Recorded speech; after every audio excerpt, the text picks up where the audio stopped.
श्री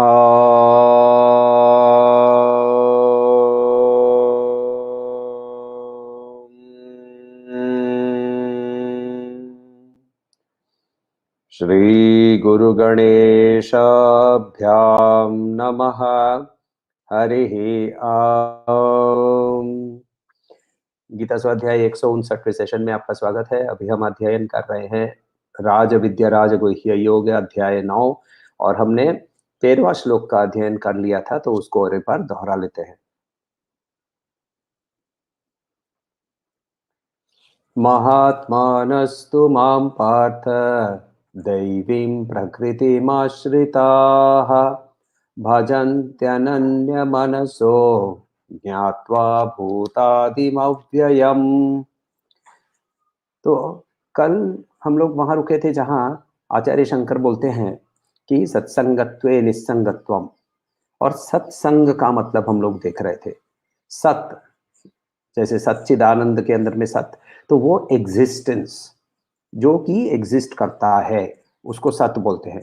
उसका संग, तो हम नॉर्मली बात करते हैं ना कि चलो आज थोड़ा सा सत्संग करते हैं, तो तरह तरह के सत्संग होते हैं। तो मगर एक नॉर्मली भगवत चर्चा जब साथ में होती है तो उसको हम लोग सत्संग बोलते हैं। मगर वो सत्संग से भी इम्पोर्टेंट आचार्य शंकर का जो है सत्संग, वो बोल रहे हैं कि जो सत है, जो देही है, जो आत्मन है, जो चिर है, उसके साथ हम जब उसका एसोसिएशन करते हैं तभी जाकर हम हमारे लिए उन्नति होती है। मगर वो तो इंटरनल है, वो हमारे मानसिक के अंदर में है। वो हम उस वो जो हम अनन्य भजन कर रहे हैं उसको हम लोगों को बाहर किसी को दिखता भी नहीं है और ना तो दिखाना भी है, मगर ये सब समय हमारे लिए अवेलेबल नहीं होता है। तो क्या करें? तो वैसे सिचुएशन में सत्संग जब होता है तब आपस में बाह्य सत्संग भी हो सकता है, उसकी कोई उसमें कोई बाधा नहीं है। मगर सबसे बड़ा सेलिब्रेशन सत्संग में क्या है जानते हैं? सबसे बड़ा सेलिब्रेशन, सेलिब्रेशन वर्ड को जब हम ट्रांसलेट करते हैं संस्कृत में तो एक वर्ड आता है, बहुत सुंदर वर्ड है, कीर्तन। तो सबसे बड़ा कीर्तन, सबसे बड़ा सेलिब्रेशन, तो कीर्तियों का जब हम वर्णन करते हैं तो कीर्तन होता है। तो ये कीर्तियों का वर्णन करना, कीर्तन जो है सबसे बड़ा वो है जब हम असीम या अनंत का की अनुभूति प्राप्त करते हैं। क्योंकि सुख और आनंद के अंदर में अंतर यही है। सुख आता है जाता है। जब मेरे पास स्वास्थ्य का सुख है तब मुझे लगता है कि मैं अमर हूं।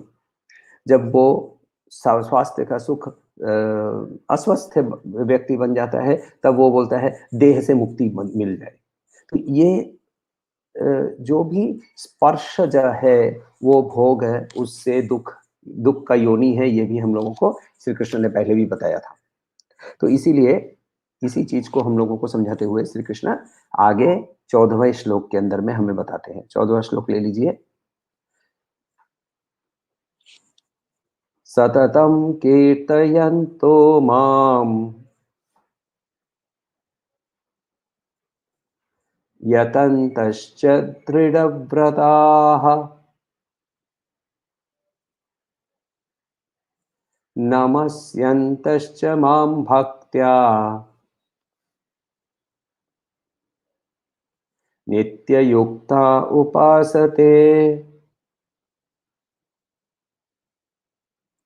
सततं कीर्तयन्तो मां यतन्तश्च दृढव्रताः नमस्यन्तश्च मां भक्त्या नित्ययुक्ता उपासते।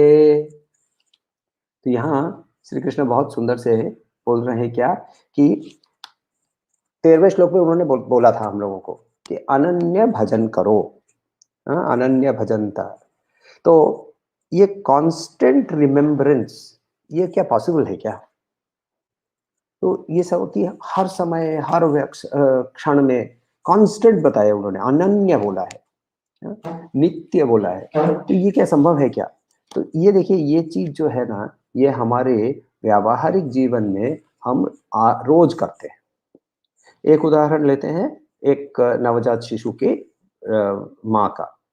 वो काम में घर के काम में वो लीन हो जाती है, वो चाय बना रही है या दूध की बोतलें गर्म कर रही है, बच्चे के कपड़े धो रही है। मन के अंदर में क्या चल रहा होता है? बच्चा, शिशु। अच्छा, ये तो हम सब कोई तो नवजात शिशु के माँ नहीं बन सकते हैं, तो ये हमारे लिए कोई उदाहरण है तो ज़रूर है। हम लोग देखिए, आपके पास कोई डेडलाइन वाला प्रोजेक्ट आ जाता है। डेडलाइन वाला जैसे ही प्रोजेक्ट आता है कि ये इस तारीख को खत्म करना है। अच्छा, इस प्रोजेक्ट के अंदर में प्रोजेक्ट का कोई सुपरवाइजर कोई भी हो, वो एक होता है जो कि इसके बारे में पूछने के लिए तैयार है। नॉर्मल हम लोग कॉर्पोरेट वर्ल्ड में इसको हमारे बॉस बोलेंगे। तो ये मेरे प्रोजेक्ट के बारे में मुझे पूछेगा। अब मेरे मन में क्या चलता होता है? खाना खाते-खाते प्रोजेक्ट, प्रोजेक्ट, प्रोजेक्ट, बाथरूम जाते समय प्रोजेक्ट, प्रोजेक्ट, प्रोजेक्ट, दातुन करते समय प्रोजेक्ट, प्रोजेक्ट, प्रोजेक्ट। अनन्य भजन कर रहे हैं। ये अनन्य भजन करने की क्षमता हमारे में है। ये सिर्फ इतना ही प्रमाण करना था मुझे कि हम अनन्य भजन कर सकते हैं। तो अनन्य भजन हम किस चीज का कर रहे हैं? शिशु का कर रहे हैं, प्रोजेक्ट का कर रहे हैं। क्यों कर रहे हैं? क्योंकि ये मेरा शिशु है, ये मेरा प्रोजेक्ट है। यानी हमारी आइडेंटिफिकेशन मैं और मेरे के साथ हो रही है। हम उस अनंत को मेरा नहीं समझ रहे, उस अनंत को मैं नहीं समझ रहे, क्योंकि हम वो लक्ष्य समझ नहीं पाए हैं। भगवान बहुत क्लियरली इसीलिए हम लोगों को 7वें से 12वें चैप्टर के अंदर में उनका परिचय देने की कोशिश कर रहे हैं, क्योंकि वो उनका परिचय जब तक हमको नहीं मिलेगा, तब तक हम उनको पहचानेंगे नहीं। जब उनको तक पहचानेंगे नहीं, तब उनके प्रति प्रेम नहीं होगी। तो जैसे-जैसे हम उनको पहचानते जाएँगे, हमारे अंदर में प्रेम उनके प्रति बढ़ते जाएगा, प्रेम बढ़ते जाएगा, तो फिर हम उनके प्रति अनन्य भजन कर सकते हैं। भजन करने की कैपेसिटी हमारे में है, ये हम लोगों ने देखा।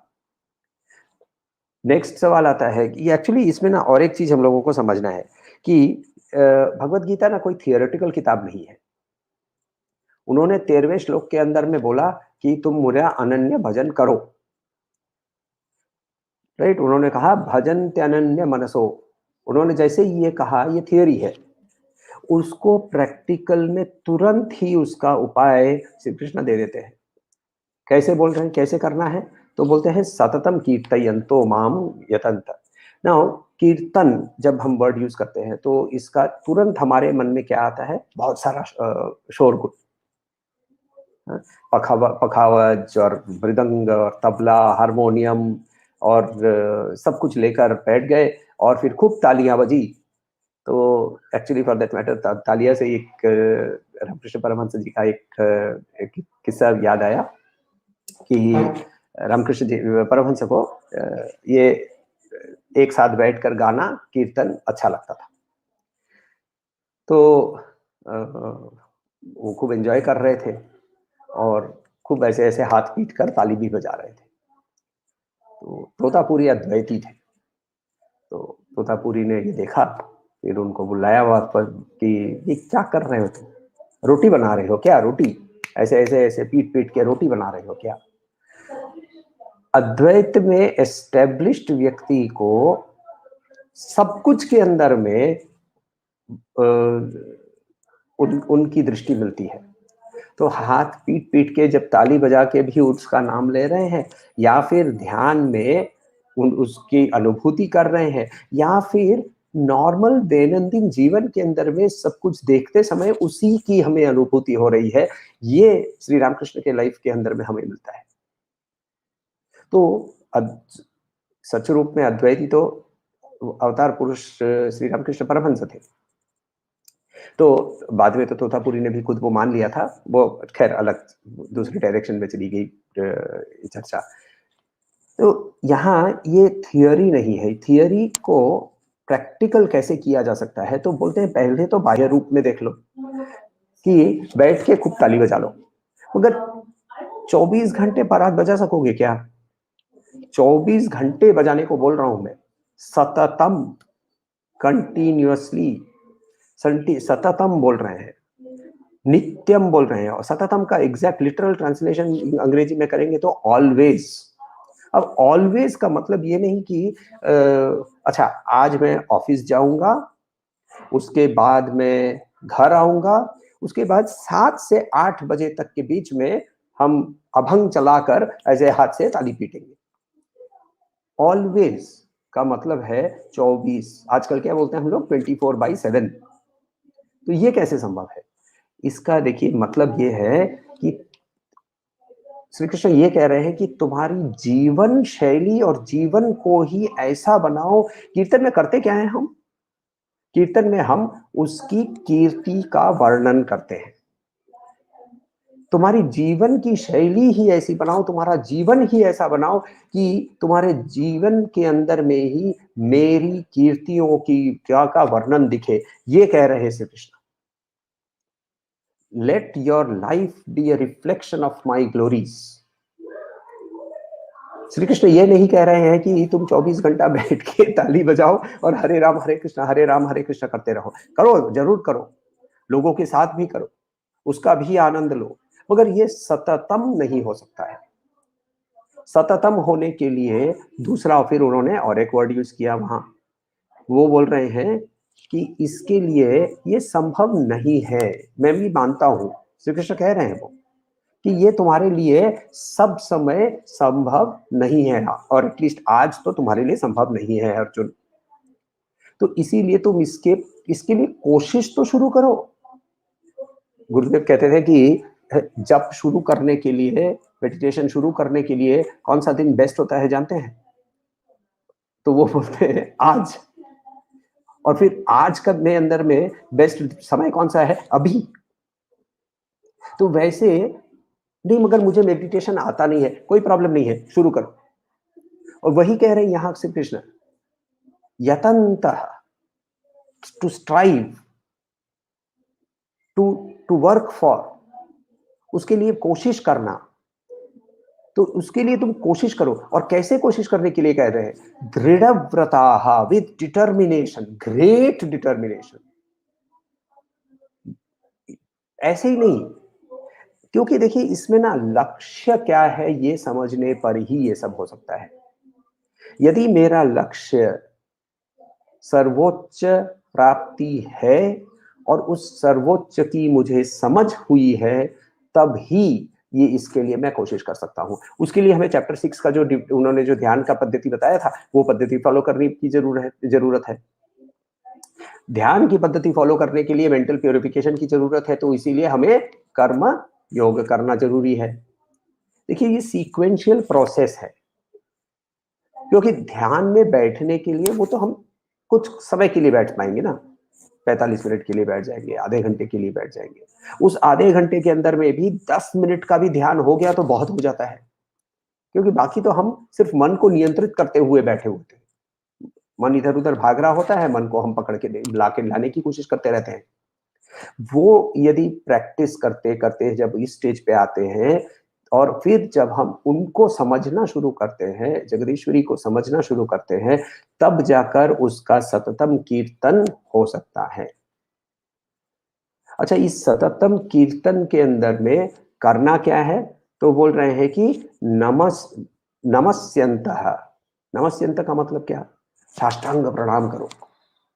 हर बार जैसे ही मेरा नाम आएगा खड़े हो जाओ और दंडवत नमस्कार करते रहो, नहीं, नमस्यन्त विथ ह्यूमिलिटी। ह्यूमिलिटी का डेफिनेशन क्या दे रहे हैं? जिसके अंदर में अहम नहीं है।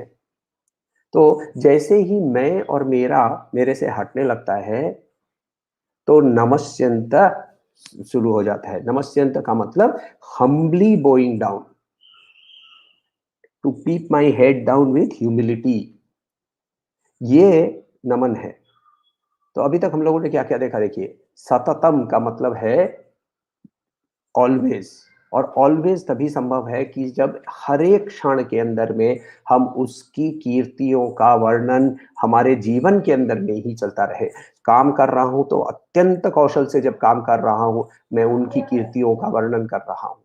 उस काम करने के समय यदि मुझे ना तो स्ट्रेस होती है, ना एंग्जायटी होती है, ना मुझे मेरे ऊपर कोई दबाव का प्रभाव होता है, तब फिर मैं उनकी उनकी कीर्तियों का वर्णन कर रहा हूँ। जब इस काम करने पर जब फल प्राप्ति होती है और वो फल अच्छा होता है या बुरा होता है, उससे मैं जब विचलित नहीं होता हूँ, तब मैं उनकी कीर्तियों का वर्णन कर रहा होता हूँ। जब इस स्टेज पर पहुँचने के बाद जब मैं बैठकर उनके ऊपर एकाग्र करके मन को जब ध्यान करने लगता हूँ, तब मैं उनकी कीर्तियों का वर्णन कर रहा होता हूँ। जब मैं श्रवण करता हूँ अपने अब हमारे शास्त्र का, तब मैं उनकी कीर्तियों का वर्णन कर रहा होता हूँ। जब मैं अपने कर्तव्य का कर्म को करता हूँ, तब मैं उनकी कीर्तियों का वर्णन करता हूँ। उनकी कीर्तियों का वर्णन पूरी मेरी जीवन ही यदि बन जाती है, तब सततम कीर्तयन्तो माम सही हो सकता है। और इसीलिए ये थियरी नहीं है, ये प्रैक्टिकल उन्होंने अप्रोच हमें बताया है। मगर वो ये भी समझते हुए थे कि ये हम रेगुलरली आज अब भी शुरू नहीं कर पाएंगे, इसीलिए वो बोलते हैं यतन्तः। और कैसे यतन्तः? With great determination and humility. तो ये ह्यूमिलिटी का मतलब होता है मैं नहीं बीच में। जब हम सर्विस करते हैं ना, जब हम किसी के लिए कुछ काम करते हैं, तो जब हम इस एटीट्यूड से कर रहे हैं कि ये तो मैं उसकी सेवा कर रहा हूं। अन्नदान करते हैं, अन्नदान को का वर्ड यूज करते हैं नारायण सेवा। और मैंने देखा हुआ है ये नारायण सेवा के नाम से ट्रक के अंदर में लादी हुई बड़ी बड़ी हंडी भर भर खिचड़ी भर के लेके जाते हैं। और फिर नारायण सेवा के नाम से जो गरीब हैं, भूखे हैं, वो वहां आ जाते हैं ये खिचड़ी लेने के लिए।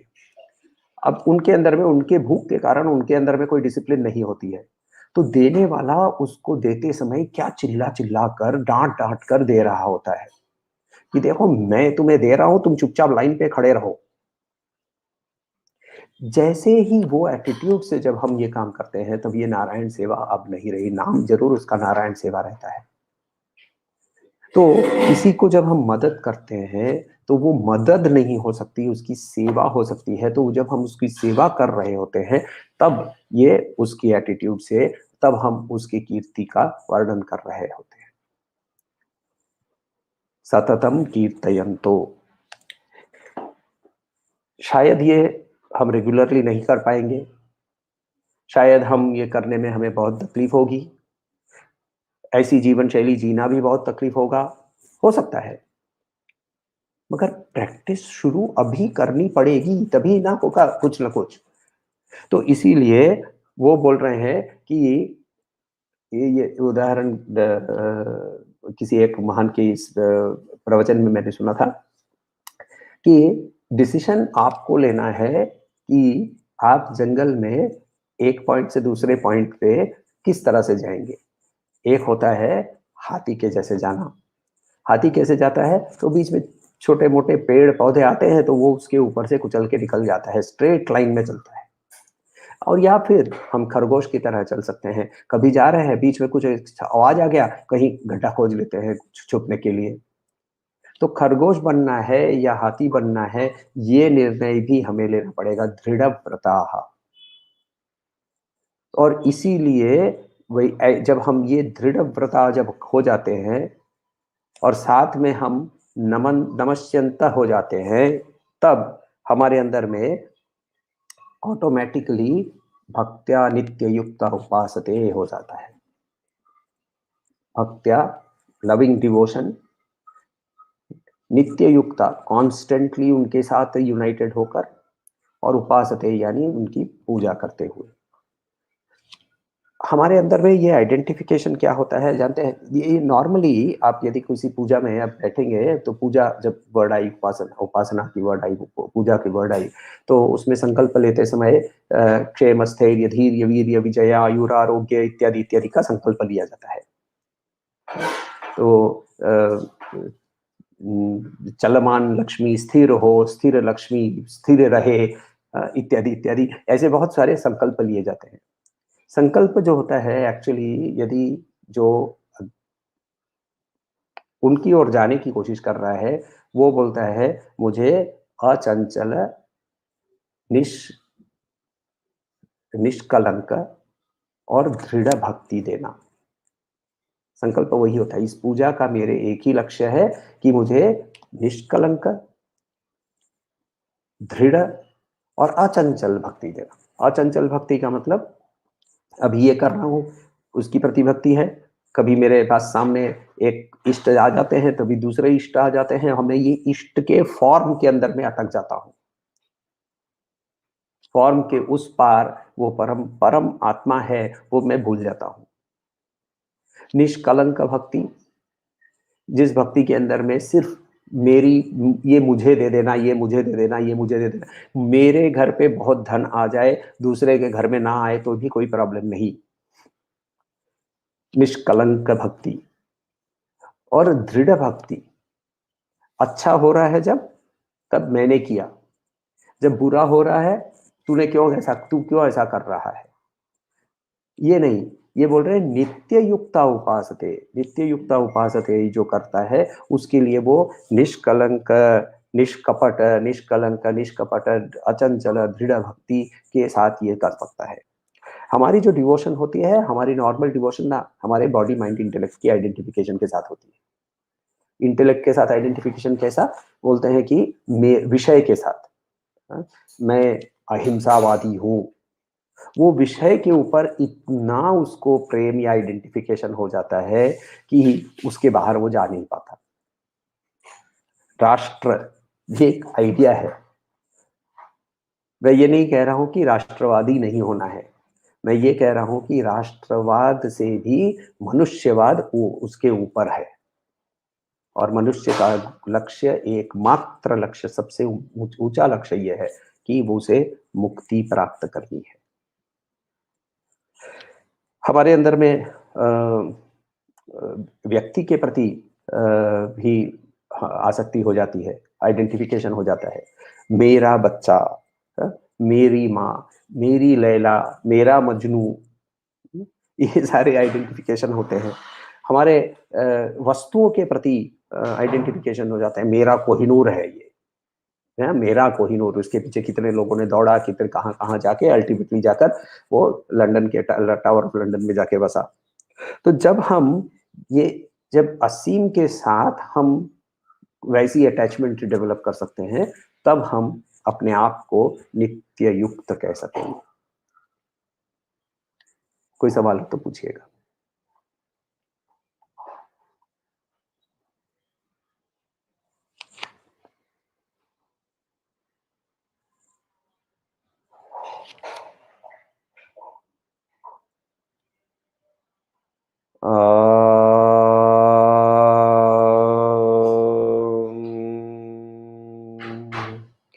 शांति शांति शांति।